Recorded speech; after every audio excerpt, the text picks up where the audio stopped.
Was that the crushing blow that ended the Royals' postseason hopes? I'll give you my thoughts next on Locked On Royals.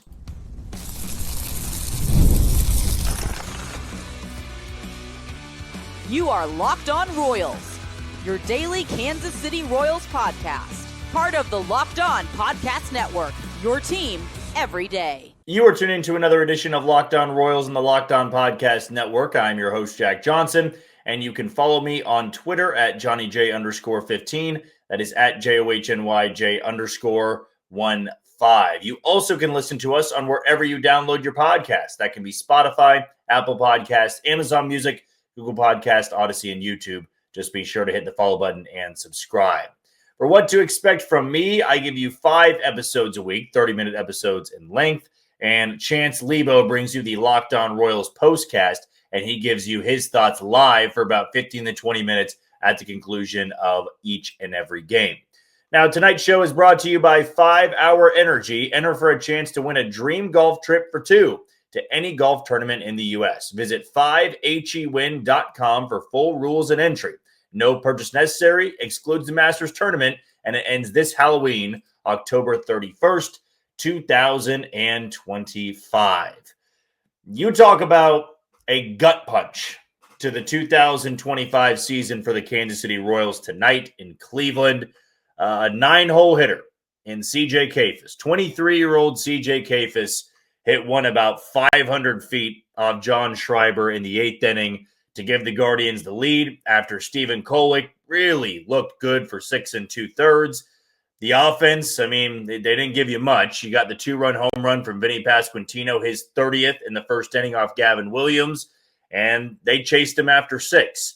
Now, they needed to do more off of the bullpen, and there were some squandered opportunities early on off Gavin Williams, but you had a lead late. And we'll talk about a few things here.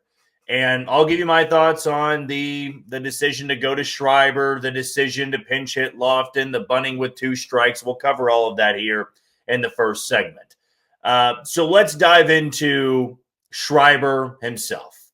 No issue whatsoever in going to John Schreiber. In fact, if you were to lay out a perfect scenario for the Royals tonight, they came out maybe 1 out shy from Stephen Kolek of it really being the most perfect setup for this bullpen, considering who they had to use last night. You get 7 innings out of Stephen Kolek, and you go Schreiber with a day of rest for the 8th inning, and then Carlos Estevez in the 9th. It couldn't have been set up more perfectly. Now, Schreiber got the out in the 7th inning, which set him up to come back out for the 8th, but right then and there, I mean, it'll be more discussed in the second segment because I really want to get into something the Royals have to improve on for next year, and maybe even if they were to look into bringing somebody in. But John Schreiber just left a meatball over the middle to C.J. Kayfus, who pounded it. And you expect it from Kyle Manzardo. You expect it from Jose Ramirez. Even in some moments, you expect it from Steven Kwan. But all John Schreiber had to do was get through Bo Naylor, a sub-200 hitter, C.J. Kayfus, a sub-200 hitter, and then maybe you even go to Estevez to face Kwan in the top of the order. You know, maybe you only have Schreiber face the first 2, or if he gets the first 2 out, you let him stay in there to face Stephen Kwan. But as has happened so many times this season, they're just short. They just come up short every single time in moments like this. Now, they're 74 and 73. Last I checked, the Mariners are absolutely pounding the Angels, so the Royals are likely to fall to 5 games back after this with 15 to go. Don't get me wrong, I know where this team is headed at this point, and it did not take tonight for me to really understand where they were headed. Now, as I said on Monday, I believe it was, I'm not going to say that they're done and there's no postseason appearance until they're mathematically eliminated, but we know they're trending in that direction right now.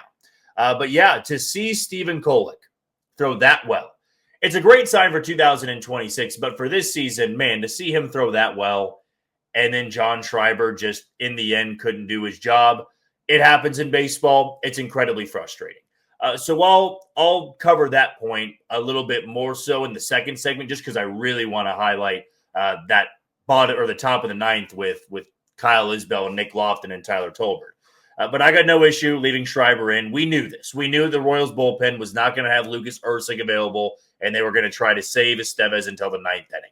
Maybe you're somebody out there that wanted them to go to Estevez for the eighth and the ninth, but Schreiber was fresh. He's pitched in high leverage spots before. It worked out well. But that stings for Kolek, who was so good for 6 2/3. Now for the top of the ninth. Jonathan India gets hit by the pitch. And then here comes Kyle Isbell with maybe the most perplexing at bat I can recall this season. Now, he is one of the best bunters in all of baseball. He's absolutely the best bunter on the team. So I don't mind laying down a bunt there. I do hesitate because you have the 9 spot coming up. And they went with Nick Lofton. I didn't see any report tonight why Nick Lofton over Adam Frazier or Carter Jensen to get that lefty on righty. Absolutely would have gone Frazier over Nick Lofton just because you want that advantage there. And, maybe Tyler Tolbert can swipe second base. And I get it. You don't want to get thrown out at second base, but you are on the team for that reason. You are on this roster to steal second base. And Cade Smith is a big dude. So he's not that quick to home plate. There's a lot to unwind there. Now, he has the slide step. He's able to hold the runner pretty well. But I just don't get that. If you're going to bunt, wait until Tyler Tolbert gets to second base. But Kyle Isbell whiffs on the first one, and that's on him. If the bunt sign is there, you pull it back. Now, he looked pretty confused that it was, ruled a bunt that was around, right? It was technically a swing, if you will. Like, he seemed to be a little bit confused by that, but that was nowhere near the zone. You got to pull the bat back. And then you swing at the second pitch. So if you're going to swing at the second pitch, why are we back to trying to bunt 0-2? And again, if Matt Quatrero gives the bunt sign, right? If it's still, we're getting this bunt down.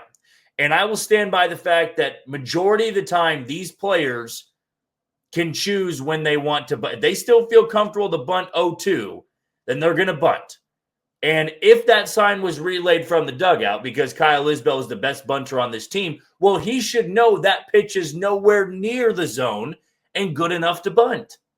So he had 2 brutal misses with the bunt. That's inexcusable.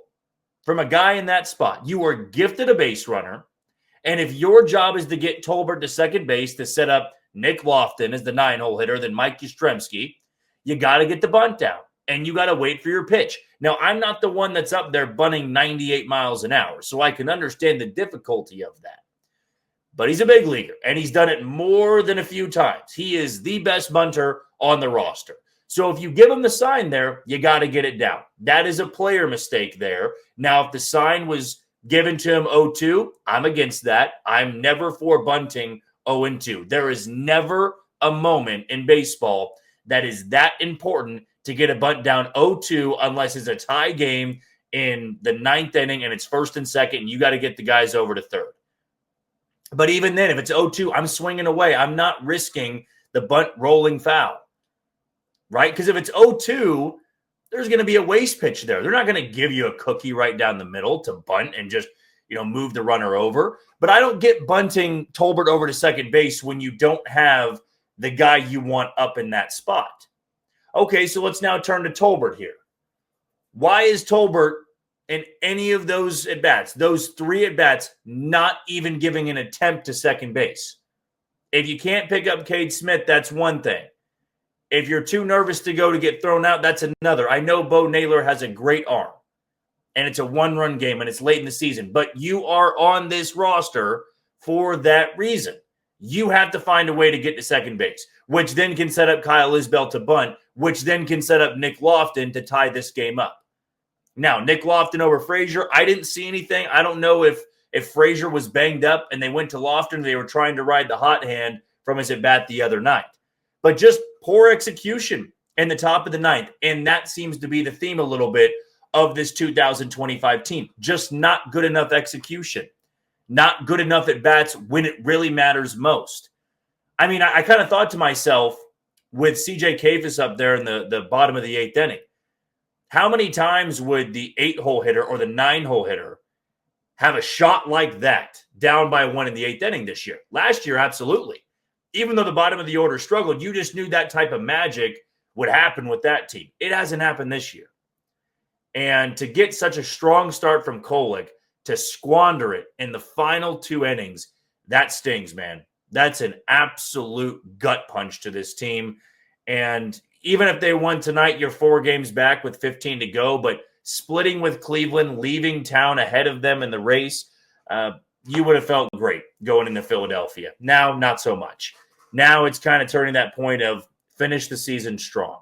Because to make up 5 games likely in 15 games, that's just not very likely. And tonight, was that going to change anything?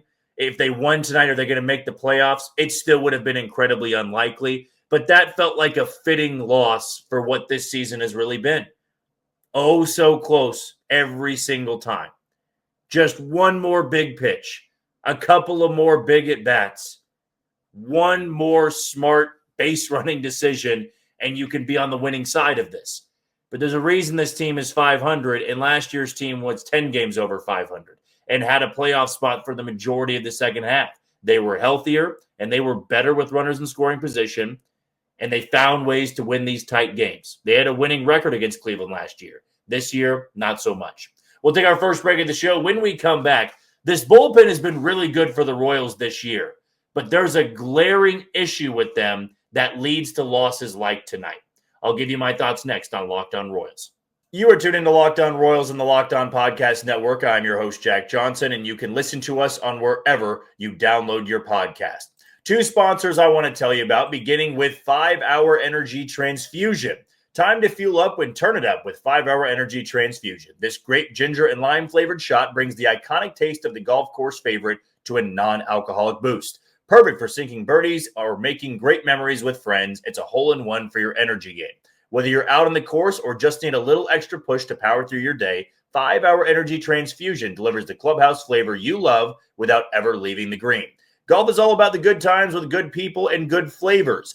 The grape, ginger, and lime flavor of 5-Hour Energy Transfusion gives you the best parts of your clubhouse go-to without leaving the course or chasing down the bev cart. Now you can amp up the fun even more. Just buy, snap, and enter for a chance to win a dream golf trip for 2 to any golf tournament in the U.S. Tee up that trip. Visit 5hewin.com for full rules and entry. No purchase necessary. Excludes the Masters Tournament. Ends October 31st, 2025. Also want to tell you about FanDuel, the second sponsor of this second segment. The NFL season is here, and FanDuel is making sure you're ready for kickoff with a can't-miss offer. Right now, new customers can bet just $5, and if your bet wins, you'll get $300 in bonus bets to use across the app. So are you ready to play? Download the FanDuel app now by visiting FanDuel.com to get started. That's FanDuel.com to place your first $5 bet. And for my pick, I'm going to take the Cal Golden Bears to win over the Minnesota Golden Gophers on Saturday. I'm also going to take the touchdown total. I really should just say CeeDee Lamb to score against the Giants on Sunday. And the last one I'll have here is the over on rushing yards for Bo Nix, actually. They will be taking on the Indianapolis Colts in their next game. They get the win against Tennessee. I like Bo Nix to scramble a little bit in the game on Sunday. You know, we're winding down the end of the year here. And as I always like to say, I appreciate the listeners out there. I appreciate a lot of people that comment, that send kind words, that stay really engaged and involved. Because I know at this point in the season, especially in years like this, you've turned your attention to football. I don't blame you. I'm a big football fan myself. And the Royals last year kind of captured your attention until the middle of October.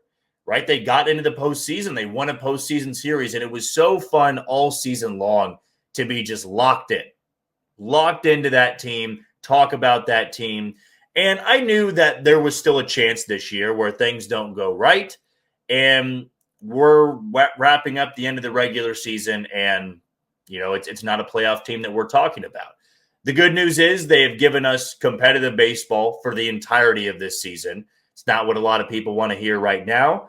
But even with that competitiveness, man, I really do feel drained at the end of a year like this because there really has been so many ups and downs. Where last year it was this fun roller coaster, but it really wasn't dipping too much. There was the 7-game losing streak in September that made us all nervous, but they never relinquished their playoff spot.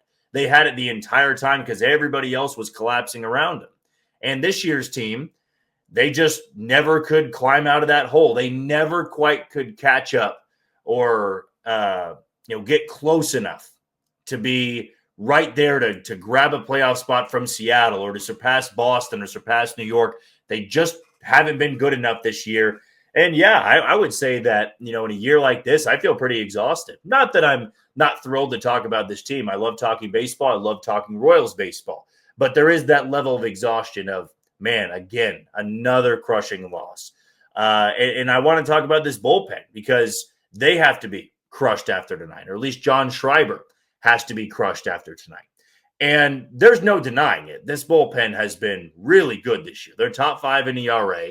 They took a huge step forward from last year, and the bullpen was a major problem for that team last year in the first half of the season. Then they bring in Hunter Harvey and Lucas Erceg. Hunter Harvey doesn't really work out, but Lucas Erceg elevated that group. They got better down the stretch, were good in the postseason, really until a couple points in that Yankee series, but they finished on a high note. And this group took a tremendous step forward in 2025. But there still is that issue with this bullpen that will prevent them from being the number 1 bullpen, to be a top 3 bullpen. Because it's great to have a low ERA. That's going to take the cake there. If you got, a sub 3 ERA or a low 3 ERA, you're going to live with that with your bullpen, especially when you have as many saves as they do. You've got a good save percentage. You don't blow many games. That did happen tonight.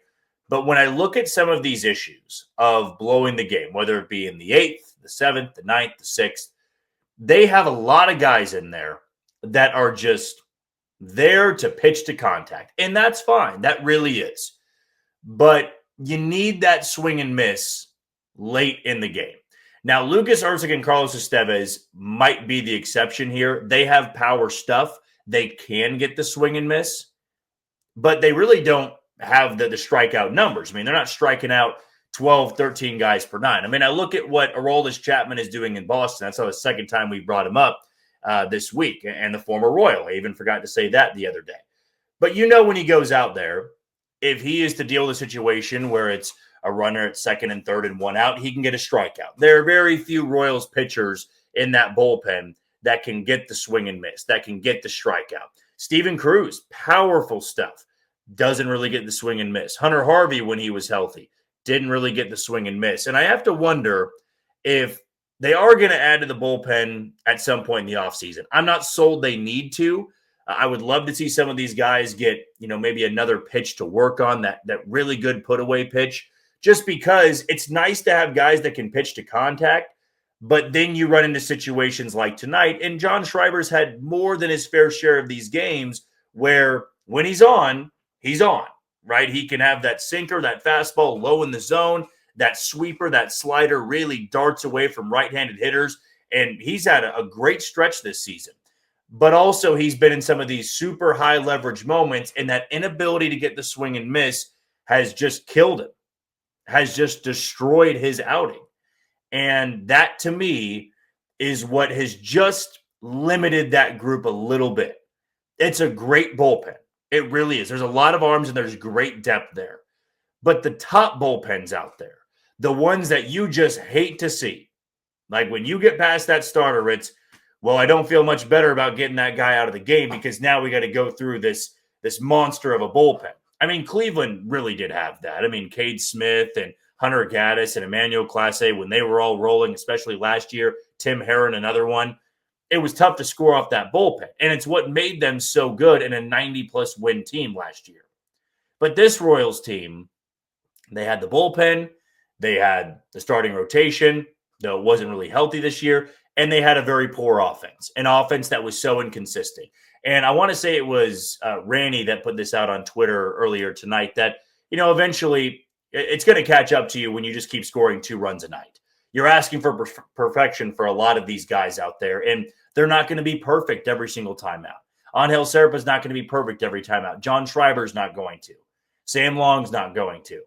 Luinder Ravila, as much as we love him and what he's shown in a limited sample size, He's not going to be perfect every time out. Lucas Ursing showed that he was human this year. Carlos Estevez, same thing.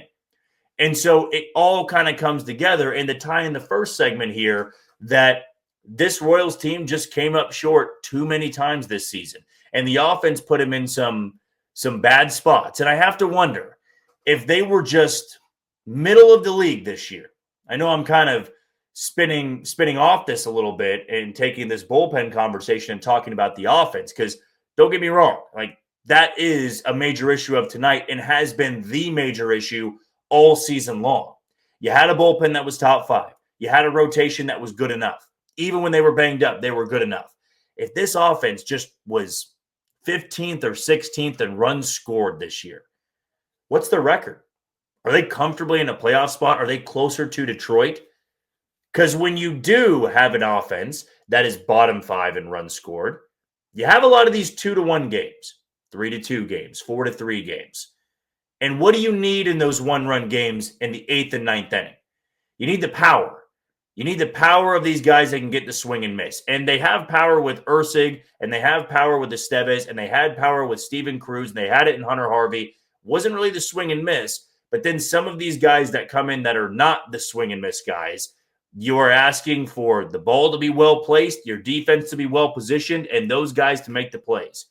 And tonight, John Schreiber, a guy that is known to pitch to contact, throw a lot of strikes, he threw too many hittable strikes. Bo Naylor can't put him away. That's an 8-hole hitter. You should be able to strike him out. Ground ball into right field. And then CJ Kafis, a guy that, yes, had a 2-hit night a couple of nights ago. He's a sub-200 hitter, and he's a young hitter in big league baseball. That's somebody you should be able to put away.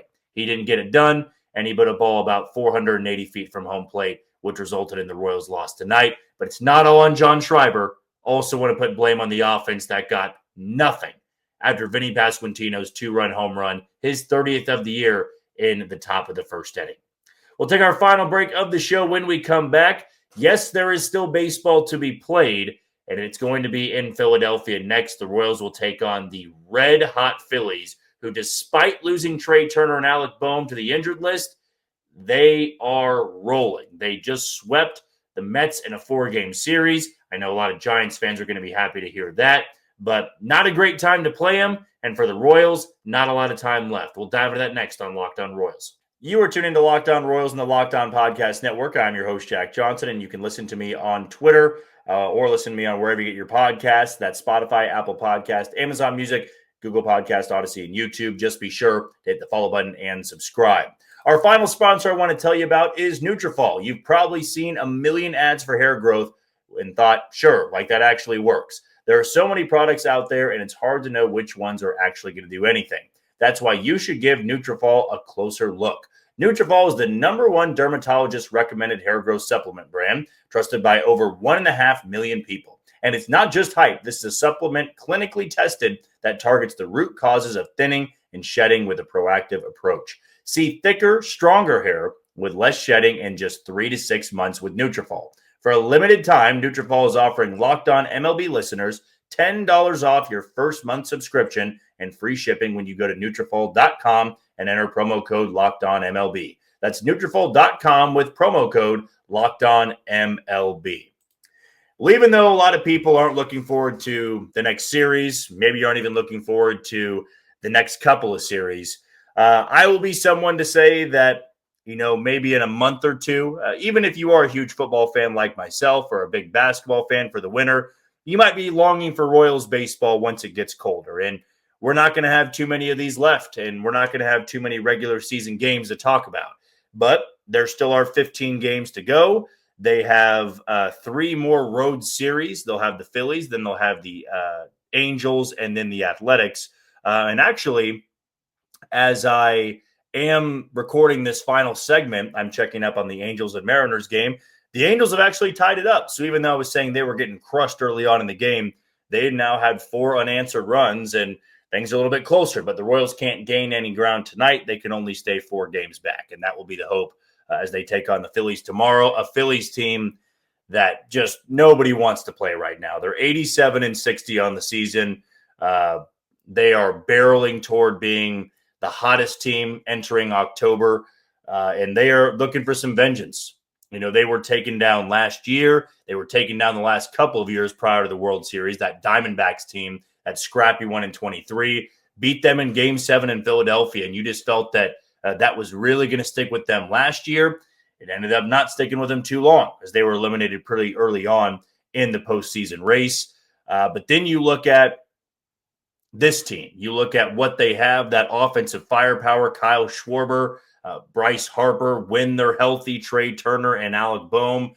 1 through 9, this will be one of the most talented lineups the Royals have seen all season long. And Michael Lorenzen is going to be the first one tasked with slowing down that lineup. Walker Buehler will be making his first start, I believe, with the Phillies. He is 7-7 with a 5.45 ERA and 112 and a third innings. He last pitched back on August 24th against the Yankees. He was cut by the Red Sox. Phillies giving him a chance. We'll see if the new home in Philadelphia will be a good thing for Walker Buehler. Not good numbers this year, not good numbers last year, but his showing in the World Series, getting the final out against the Yankees, got him that contract in Boston. Didn't really live up to it on a one-year deal, and now he's trying to catch on for a team that absolutely will be one of the top dogs in the postseason. Now, as for some of the matchups going into tomorrow's game, Harrison Bader, who came over from Minnesota, the Royals have seen him plenty this year. He has 8 at-bats against Lorenzen in his career. He's hitting .250. Nicholas Castellanos is just 1 for 9 in his career against Lorenzen. Bryce Harper's 1 for 5. Max Kepler is 1 for 6. JT Realmuto is OPSing north of 1,400 in 6 at-bats against Lorenzen. Kyle Schwarber has ridiculous numbers against Lorenzen. He's hitting .364 in 22 at-bats. And Bryson Stott is just 0 for 2 against Lorenzen. As for the Royals in facing Walker Buehler, the one with the most at-bats would be Mike Yastrzemski in 22 at-bats. He's hitting .273. Jonathan India is 3 for 10 in his career off Walker Buehler. Randall Grichuk is just 1 for 5. And Adam Frazier's hitting .154 in 13 at-bats against Buehler. That makes a lot of sense. Those are all guys that spent time in the National League either last year or this year. Going into Saturday's game, and by the way, that'll be a 5:45 first pitch at U.S. Citizens Bank Park tomorrow. On Saturday, it'll be 5:05. Ryan Bergert's going to get the ball. He's 2-2 with a 3.48 ERA. It'll be Taijuan Walker going for the Phillies. He is 4-8 with a 4.03 ERA. Now, as for Berger, he did see Philadelphia earlier in the season. Not a lot of guys with a ton of experience off of him. Castellanos did homer off of Berger. He's 1 for 2 in his career against him. He was successful against Bryce Harper, who was just 0 for 2 in that game. Kepler was 0 for 1. Brandon Marsh was 0 for 2. Realmuto was 1 for 2. Schwarber was 1 for 2 with a home run. And Bryson Stott was 0 for 2 with 2 strikeouts. As for the Royals, Adam Frazier, again 13 at-bats against the Phillies starter and Taijuan Walker. He's hitting .308 in those 13 at-bats.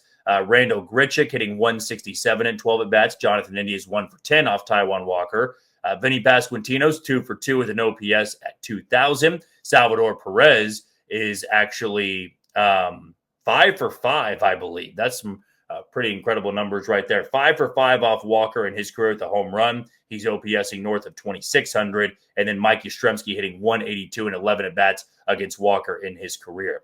And to round it out on Sunday, though I know a lot of people listening will be just locked in and ready for the Chiefs and Eagles. You'll probably be watching the noon games instead of this one, depending on how the series goes. But it'll be Noah Cameron throwing for the Royals in the series finale. It'll be Aaron Nola and his 6.24 ERA going on Sunday for the Phils. We know that Noah Cameron has not seen anybody in that Philadelphia lineup, unless it would be Bader. Yeah, I thought so because he did see Bader when he was in Minnesota. He was 1 for 2 off of Cameron in that game. As for the Royals, Adam Frazier is hitting .364 and 11 at-bats against Nola. Jonathan India actually hitting .714 and 7 at-bats against him. And then you also have Mike Yastrzemski in 12 at-bats hitting .333 off of the Phillies right-hander. That first pitch will be at 12:35. Then the Royals will have the off day on Monday and welcome the Seattle Mariners, who they hope will just be about 2 to 3 games back of when they come to Kansas City. That's just not looking very likely at this point. Well, that's going to do it for another edition of Locked On Royals and the Locked On Podcast Network. I've been your host, Jack Johnson. Thank you for making Locked On your first listen tonight. And for your second, find the all-night Locked On MLB Game Night every game, every night until a World Series champion is crowned. Get local analysis on a national scale and find MLB Game Night on Locked On MLB on YouTube or wherever you listen to your podcast. Tomorrow morning, it's going to be a Mailbag Friday, so leave your questions below on this YouTube page and title it Mailbag Friday so I can see it, and we'll be sure to get to all those questions tomorrow. But until then, you take it easy, Kansas City.